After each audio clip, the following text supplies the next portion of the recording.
হরে কৃষ্ণ। স্কন্দ পুরাণে বলা হয়েছে, যে ব্যক্তি তুলসীর মালা গলায় না পরে জল ধারণ করে তবে সেই জল মদিরার সমান হয়। যদি অন্ন স্পর্শ করে তবে সেই অন্ন রাজহংসের বিষ্ঠার সমান হয়।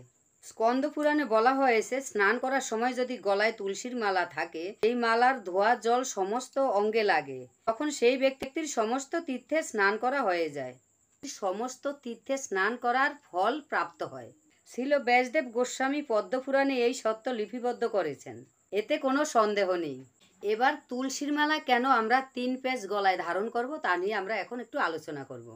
শাস্ত্রসম্মত গলায় 3 পেজ তুলসী মালা পরা প্রয়োজন, পরা কর্তব্য। 3 পেজ দিয়ে তুলসীর মালা ধারণ করার সময় 3টি প্রতিজ্ঞাবদ্ধ হয়।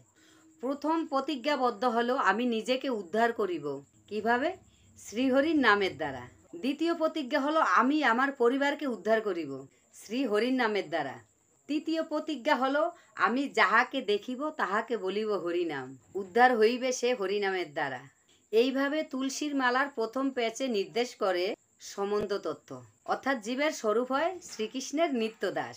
শ্রীকৃষ্ণের সঙ্গে যে আমার নিত্য সম্বন্ধ রয়েছে, সেই সম্বন্ধে স্মরণ করেই গভীর প্রেমের বন্ধনে আবদ্ধ হইতে হবে। তুলসীর মালার দ্বিতীয় পেজ নির্দেশ করে অভিধেয় তত্ত্ব, অর্থাৎ কৃষ্ণের সঙ্গে একমাত্র সম্বন্ধ রয়েছে, তাকে পাওয়ার একমাত্র উপায় হলো ভক্তি। সমস্ত বৈদিক শাস্ত্র ও ভগবত ভক্তি পন্থাকে অভিধেয় বলে বর্ণনা করা হয়েছে। তাই এই তুলসীর দ্বিতীয় পেজে আমি যেন ভক্তি লাভ করতে পারি। আর তুলসীর মালার তৃতীয় পেজ নির্দেশ করে প্রয়োজন তত্ত্ব। সর্বজীবের একমাত্র প্রয়োজন হলো কৃষ্ণ প্রেম লাভ করা। তাই এই 3টি প্রতিজ্ঞাবদ্ধ হতে হয়। প্রতিজ্ঞাবদ্ধ হয় এই তুলসীর মালা 3 পেজ পরার মাধ্যমে। এছাড়া আমরা অনেক ভক্তের কাছে আমরা শুনেছি, প্রথম পেজ হলো গুরু, দ্বিতীয় পেজ হলো শ্রীকৃষ্ণ রাধারানী এবং তৃতীয় পেজ হলো ভক্তবৃন্দ।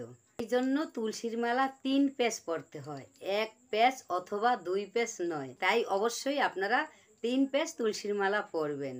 আমাদের 3 পেজ, আমাদের 2 পেজ, আমাদের 1 পেজ, এগুলো সব বন্ধ করুন এবং 3 পেজ তুলসীর মালা গলায় পরুন। ঠিক আছে? হরে কৃষ্ণ।